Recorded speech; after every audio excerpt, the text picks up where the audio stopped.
Hi, and welcome to the 24th episode of the Nonstop Podcast with Pooja. With me, I have the most lovely Preethika. Preethika is as dazzling as she is, as both personality and a brand owner of Jewellery.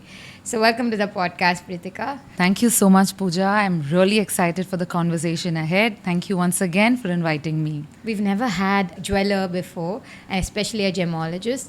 So, the first curious question is, how did you get into this business? And please let us know a little bit about this business. And I'm sure there's a lot of curiosity behind jewelry, precious metal, considering all the e-commerce wars with the tariffs and the conflicts. So, over to you. So, I'm actually a third generation diamond jeweler. So, I'm born in the family of diamond jewelry business. So, my choice of career was a very natural transition because I literally grew up in a world of diamonds and gemstones and, conversations over dinner table that revolved around business. So, that was the kind of childhood I had. And my fascination for gemstones, like I mentioned, has been from a very young age. In fact, I recall, I think when I was in class 5 or class 6, I jotted down saying I would want to become a gemologist someday and have a brand of my own. So that's how deeply rooted passion for gemstones and diamonds are. They've literally grown on me. I mean, today, if you ask me, I cannot imagine a life otherwise. And I also had this thought that I'm the older of 3 siblings, 3 sisters. So I wanted to carry forward my dad's legacy, the skill set, and the exceptional world of diamonds that he's bestowed on me. So I really wanted to take that forward and launch my own brand. And I was very fortunate to meet my life partner who was interested in the same. And so that is when we went ahead to train in Belgium, Antwerp. And I feel that kind of laid the foundation for Prismarc because we realized we need to bring in global technical expertise and merge it with the local sentiment. So that is the foundation and the basis, and that's how we got started with our very own jewelry brand, Prismarc. And I'm happy to say that's our first baby. And my second baby is my 4-year-old son. So yes, gemology has been deeply rooted in my life. And I learned even before I formally did my training in GIA and in Belgium. So I've learned at a very young age. I learned grading back when I was around 15, 16 years old. I've been grading diamonds and assisting my dad in the whole office scenario. So for me, gem and jewelry industry, I think it's been about 22 decades of expertise in this line. So like I said, it has deeply grown on me, and we really look forward to taking it to much higher heights. Yeah, I'm sure, it's a very prestigious business, and it's a more, presumptuous business as well. But also there's a lot of good deeds that you do that are attached with this. But let's just rewind a little bit, right? So you have a background of commerce, and also you got into jewelry business, which is very competitive, especially in the Indian market. So let us know a little bit about how do you source diamonds, or what is your take on lab diamonds? And one more question I probably will add to that. In the given current market scenario, how do you see yourself selling in this business? All right. So to answer your first part of the question is, how do we source diamonds? To source diamonds appropriately and accurately, your knowledge in diamond grading has to be strong and firm. So that is where I say the foundation of the business lies in the knowledge you have. So the courses that I've done, like I've, trained myself in diamond grading for multiple months. Like from morning till evening, we've only been assorting for all 6 days a week. So, and that went on for a couple of months. So that's the kind of base you need to understand the 4 C's of a diamond: cut, color, clarity. And when that hold is strong, irrespective of where you source from, your purchase is going to be phenomenal, because nobody can fool you at the point of purchase. And when your purchase is right, you end up giving the right products to your clients as well. So the entire supply chain falls in place if you are educated well enough to make the right choice. So that's about, diamond purchase. And if you were to ask me, geographically how we do it. So there isn't anything specific. We source from Hong Kong, we source from Antwerp, we source from Bombay. So depending on the requirement, depending on what is available where, at the best, we source that, because we believe diamonds cannot just be bought by reports. Diamonds need to be graded, seen in person before the purchase is made. So it is a very personal process. So that is one part of it. And the second part of it that you wanted me to answer was how I would like to enter into the market. So I think the basis of a successful business is goodwill and trust. Beyond this, it is about how consistently you can deliver quality. If it is a one-time transaction, people will come by, and if they are not satisfied, your business is gone, your goodwill is gone, and you don't see a future for yourself.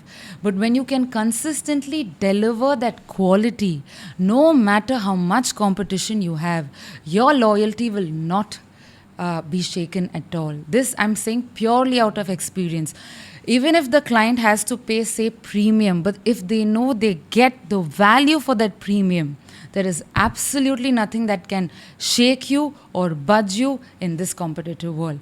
Do right, continue doing right, and you will always have your set of people with you. So this is something I personally believe in and promote as well. Okay, let me also refresh your memory on my third question. On the e-commerce side of things, right? We are in a situation where we are on tariff wars. There's a lot of conflict. I think you mentioned that you source both from the east and the west, and also from India.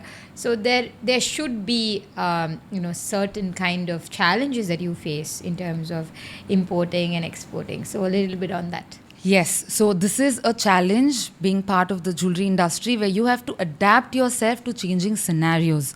So like you mentioned, given the global crisis, of course we have to reroute, of course we have to reevaluate. But like I said, we never compromise on the quality, and India is the growing hub.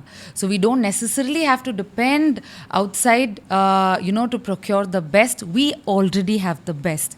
And beyond that, like I said, from what is available, see, you have to understand, diamond jewelry is not like a fabric where it is just imported and used as such. Diamonds are something that need to be personally checked. So that is where the skill set of a gemologist comes into picture.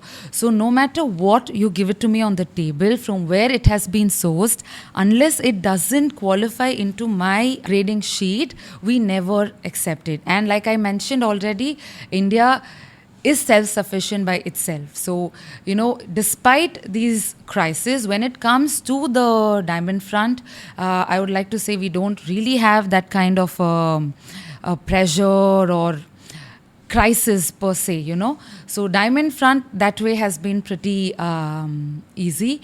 And we also have another vertical part of our business, which is gold bullion. So we do diamond jewelry, and also gold and silver bars. Bullion business. So we are primarily into the supply of gold bars, silver bars across retailers, corporates, pan Tamil Nadu. So yes, when it comes to gold, there is going to be, I would say, a significant shift in the way we are going to function in the coming year. But like I said, we have to adapt to changing times, and we do encourage rotation of old gold, old jewelry that you have. This is the best time, everyone. Please take it out of your lockers. Please take it out of, your safe. What you feel is not doing you any good, this is the right time. Nation above everything else. So we have to adapt to the current scenario. But this is temporary. So we are hopeful of, things settling in.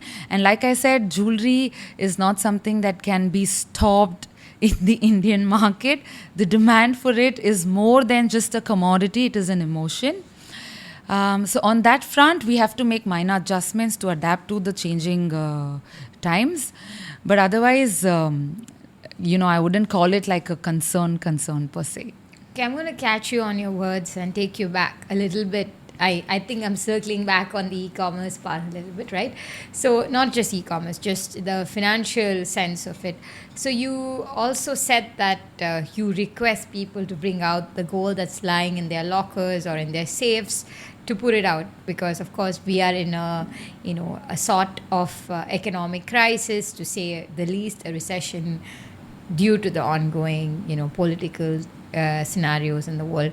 So your thought process on that is that there is nothing as good as having it in the safe now. Do you think it should go back to the jewelers and gemologists for some recycling process, or do you just feel that the value addition of it right now in the lockers or safe is not very plausible? Well, what I was trying to say is jewelry as a sector, you can never really pause the demand for it. Yeah. And given the current scenario where we cannot import anything additional, to benefit the forex reserves and, just help ease the global tension. So what I was trying to say is, when you have old jewelry that is not being used, might as well put it to use. Because we will have occasions where we need jewelry, and this is something that was not foreseen, and it has come, and we need to stand together in times like this. So I don't mean to say that, that isn't the safe place for the jewelry to be, but what I'm trying to say is, when the need arises, might as well use what you have in reserves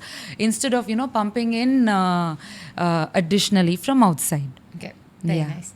So I will have like 2 follow-up things on this, right? One on the investment angle of it, because many people who are listening are probably wondering, the investment side to this, right? People invest, back in the days, they invested in jewelry as a commodity of wealth. Today, it's very clear to the youth that jewelry is just a part of an aestheticism or just an accessory, right? It's just like a watch or a car. You had added to your existing style statement. It doesn't really bring in the value that a gold bar brings in, right? In terms of exchanges, in terms of charges, etc. So what are your takes on that? Because, of course, do you feel that there is a niche for young people going into the market and buying jewelry like back in the days that women generally collected? Or do you just see that there is a huge shift in looking at jewelry as an investment or a wealth? Well, I haven't seen any shift in our mindset. And to be honest, there's no reason to have that shift as well, because we have seen and we continue to see how gold and silver has grown like exorbitantly. They will continue to be investments. Diamonds, on the other hand, I will call them as assets. So basically, you have to take a call if you want to put it as an investment and you look to recalibrate in the future, or you're looking at it as an asset. So the price might vary, say a little plus, a little minus. That's what the asset does, right? So on those lines, I would say, jewelry in terms of investment has not shifted at all. In fact, it has only grown and diversified more.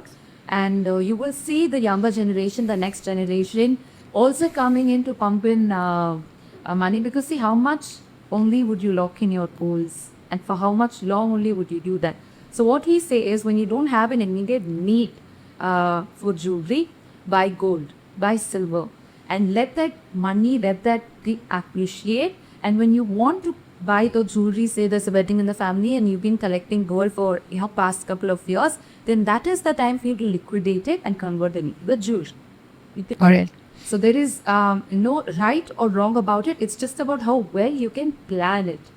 So if you have an immediate need for jewelry, wear the jump into it. There is, you will not go wrong with it. Gold, silver, diamonds, you will not go wrong with it. Great. We have seen they are time-tested commodities. So if we do not want to wear it in the immediate times, then might as well buy gold, buy silver, beat your best prices.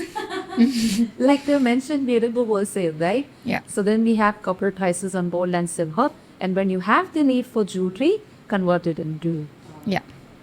Let's get to the design part of it right after. On the diamond part of it, because you're a gemologist, right? So diamond is slightly more on the luxurious end. And also it has similar amount of apprehension and contradiction, because diamond is one of the few metals or rocks or whatever terminology it is, carbon, it is in the gemologist world. So it is also lab grown. So there's a lot of looking down upon diamond as such, at least in the Indian scenario, because we are the largest collector of gold. Just as a reserve, even as an ordinary woman on a day-to-day basis. So how do you see diamond doing well? Do you see that people are going in for lab-cut diamond, or do they press to have, originally sourced diamond? So you have to adapt to changing times, but that doesn't mean the value of a particular product in this scenario, like a natural diamond, will depreciate to scrap. That's never going to happen. Anything that is naturally sourced, anything that is unique to nature will never lower itself in terms of cost and value. So natural diamonds will always be an asset. There is going to be a parallel market for lab grown. Like say for instance, you're somebody and you're traveling abroad. You have a wedding to attend. And You have always been collecting natural diamonds, and you feel in the current scenario, traveling abroad with a high value product like that, you would rather prefer to go in for a lab grown because you don't want to kind of compromise on the safety security portion. So that is where lab grown comes into picture. So there is absolutely nothing right or wrong about lab grown. It is just the purpose of your purchase that needs to be taken into account before going for a lab diamond. Because natural diamond, like I said, are assets. The value might appreciate or depreciate, but they would never come down to scrap. They are naturally sourced items, so you will have the demand.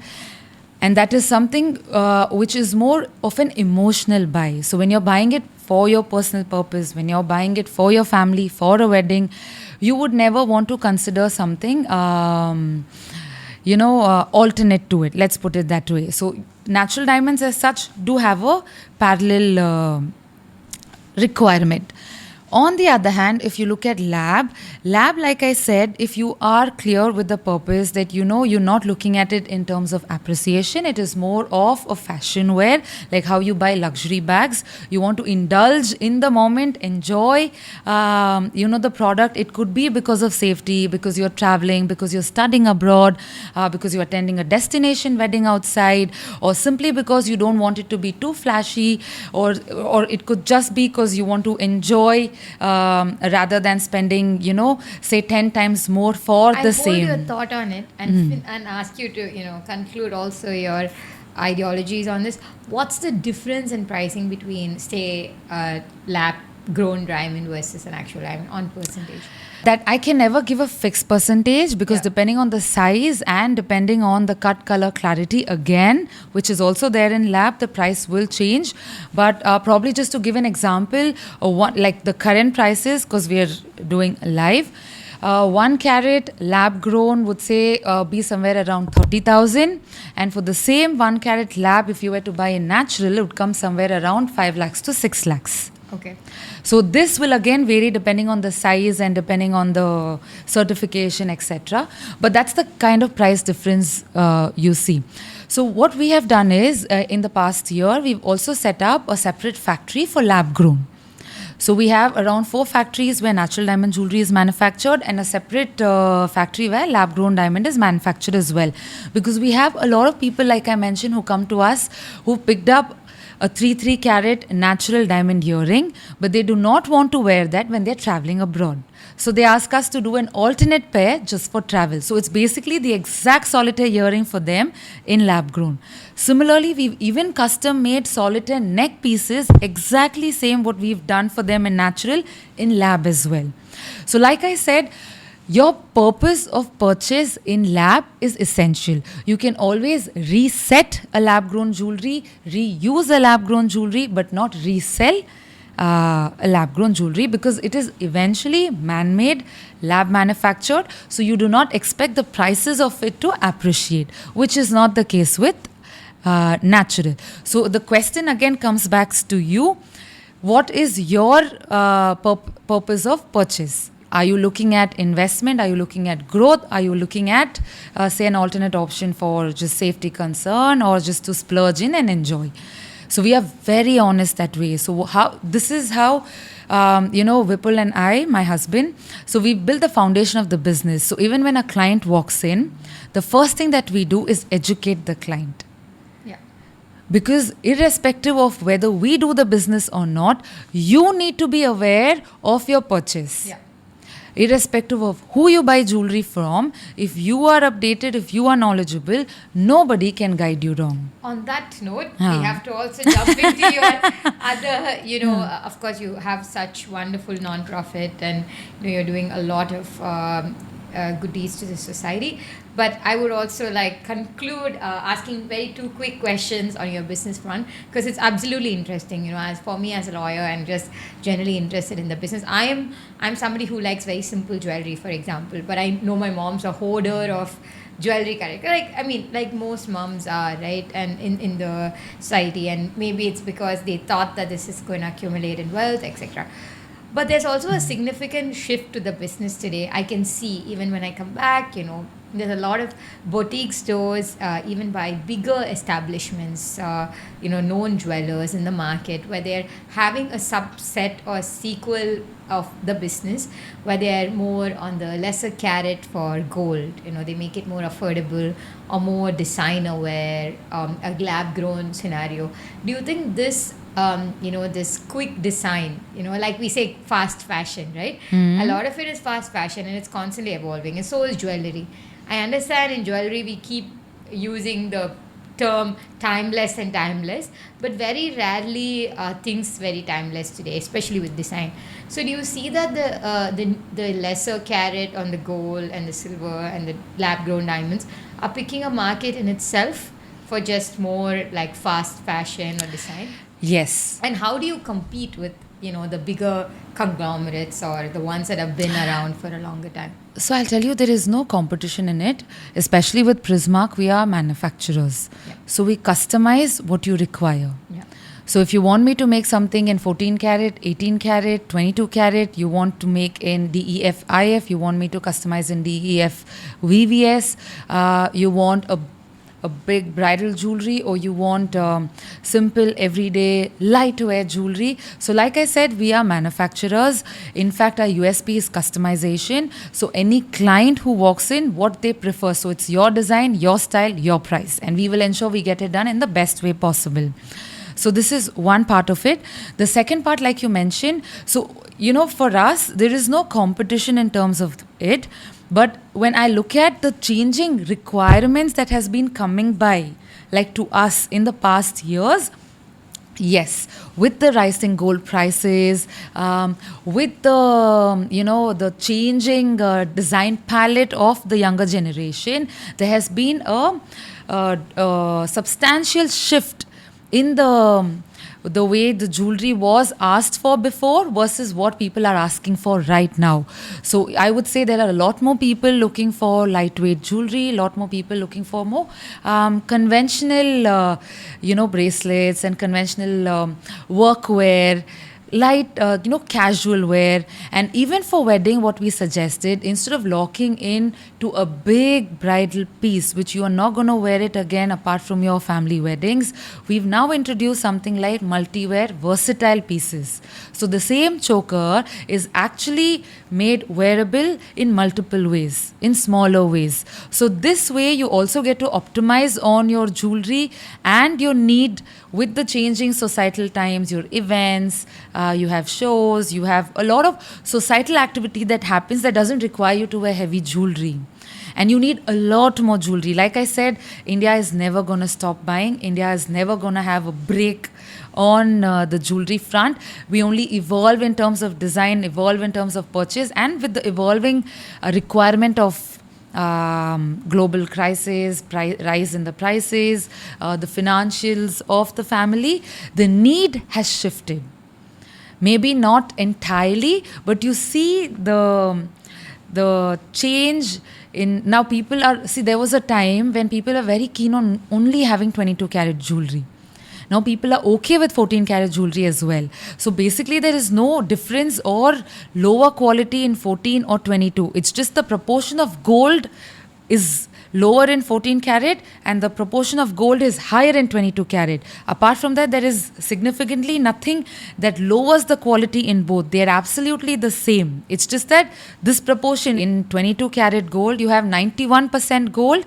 In 14 karat, you have 59% gold. In 18 karat, you have 75% gold. That's the only thing. But otherwise, like I said, with changing times, yes, there has been a shift, and there's nothing wrong about it, because it is not. People are not lowering on the quality, is what I'm trying They're to just say. diversifying their portfolio. I Yeah. think smarter investments. Right? Yeah, so probably in the place of one, they try and get two. Yeah. Yeah. Yeah, so we as a brand, we never suggest something which, will bring down the value of their investment. Because see, for us, client satisfaction is more important. And Yeah. jewelry are high transaction. The value that we deal in is much, much higher. Yeah. So we always say, in a jewelry purchase, it is not about the jewelry as much as it is about the jeweler. Perfect. With that banging statement, we have to jump into the little time we have about the real reason that I brought you on this couch. You're extraordinarily impressive. I'm sure the way you've spoken about the brand, about the personal branding, and the personal branding that you are a character of your own brand. So I'm sure the ones that are listening are going to come to you, and because you made it seem like it's an affordable segment for anyone and everyone, right? And it's also when they're going to a factory merchant themselves, they also feel that they are from the ground level or the grassroots level of the purchase. So the other side to you is also that you're not just empowering, you're also trying to empower women, and you are in the side of the society that really needs people that not just have the family business skill set, but to have the leverage to take it forward. You are a part of the networking in the business club of the FICCI Flow, which is one of the most prestigious chamber of commerce in India today, and you have successfully been on it, and it's quite a difficult task to get on it. So what are the work that you do in FICCI, and how do you see that being a huge part of your work today? Yeah, so I'm part of the executive committee at Fikiflow this year, and I'm also heading the business networking vertical. So our primary goal is to empower women, uplift women. And as the business networking vertical head, so I look to give opportunities and platform to women entrepreneurs for organically collaborating and growing their business. Because, as a women, the best we can do, the least we can do is uplift other women. As women, we adorn too many hats. So every woman who's pursuing her passion, I would definitely commend her, because it, like they say, behind every successful man, there is a woman, but behind every successful woman, there is an entire family that supports her. Because otherwise, there is, for a woman to be successful, she needs to have the backbone and the support of her family. So I really look forward to encouraging fellow women entrepreneurs by giving them the platform and the opportunity to connect, to grow, to collaborate, to have more visibility, and thereby benefit each other and likewise grow together. More power in growing together. Okay, so in continuation of your philanthropic activities, you're also part of the Goodreads Chennai, and can you tell us a few important projects that you're involved in and that you also want to give back to the society on a grassroots level? Any mentorship that you've done or anything that you're presently working on, even in the Fiki Flow chapter? Yes, so both at CGDC is an excellent platform, and that has been continuously doing a lot of philanthropy in the past year. And as a member of Fikiflow Chennai, this year our entire year has been dedicated for upliftment of women. So we're looking at a lot of projects right from skilling women in terms of artistry and skill sets, and then giving them a platform. So we try and identify, like say from the agriculture industry, from the fashion industry, from multiple verticals at the grassroots level. We try and identify those groups, and then we try to give them a platform where they're able to sell, gain some visibility, and thereby support themselves. We've had this RE work in the past where we got these tribal women from the Nilgiris, trained them, and then gave them a platform where they could sell. And Fikiflow has also encouraged, they've tied up a small part of it with Tarun Telyani, where a jumkalam was made with the Toda embroidery by the Toda workers themselves in collaboration with Tarun Telyani. So, this is just one of the projects that has come to my mind, which has happened in the past year, and I would definitely credit Flo for taking up such phenomenal activities and giving us the opportunity to also be part of the same. Okay, that's such a wonderful, just hearing it kind of gives you the sense of not just the intention to be a part of such communities, because one often thinks that, you need to be at a certain level in your life to be involved in this, but one can see that, as long as there is some sincere skill set or talent, that there are institutions that do see this and bring them on board. Yes, so especially for this year, we've worked on a couple of projects where we can implement at school level, college level, financial literacy, technical literacy, and coming at medical literacy. So a lot of projects. I mean, if I were to list, the list would just go on. But just to sum up, we try and impact across all sectors, and majorly at the grassroots level. And for the middle and the women at the higher level, of course, we try to do a lot of workshops as part of the organizational events itself. Okay, that's wonderful. And I hope when I'm back, I would like to be a part of all of this, because Yes. it just sounds so liberating to give back. So we've come to almost the end of the podcast, but I cannot leave you without asking my iconic questions, if I say so myself.